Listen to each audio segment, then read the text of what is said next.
Vladimir Poutine est sur les problèmes juridiques de négocier avec l'Ukraine. Юридическое как?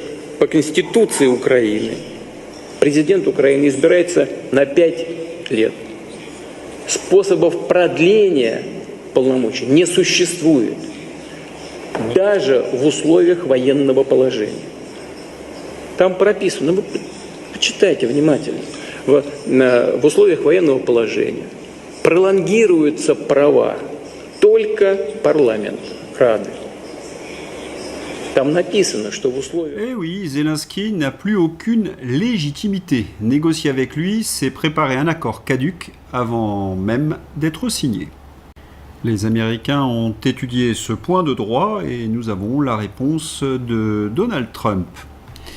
Ce n'est plus une démocratie. Donald Trump appelle à des élections en Ukraine. Et Zelensky est obligé de se coucher. Guerre en Ukraine, Volodymyr Zelensky dit être prêt à organiser des élections après les critiques de Donald Trump. La pression doit être maximale. Zelensky prêt à organiser des élections en Ukraine. De l'espoir pour la paix.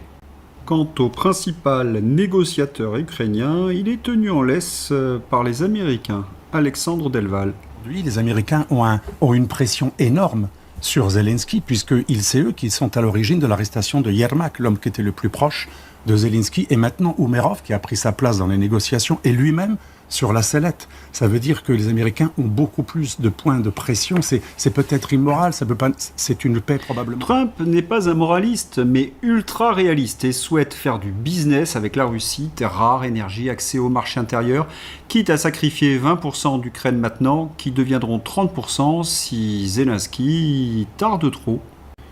Dire que les Européens vont être les dindons de la farce de cette guerre, c'est être en dessous de la réalité.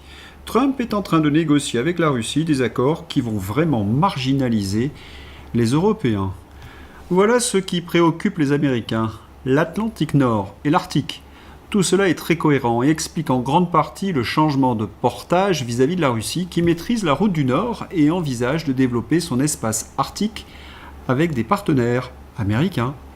Vous imaginez ce qui se passe pendant que les clowns européistes retardent la paix, les USA négocient avec la Russie pour faire du négoce. Autrement dit, les Américains vont récolter les marchés que nous avons perdus avec nos sanctions. La Russie va réintégrer le G7, un véritable triomphe. Oui, c'est un désastre européiste.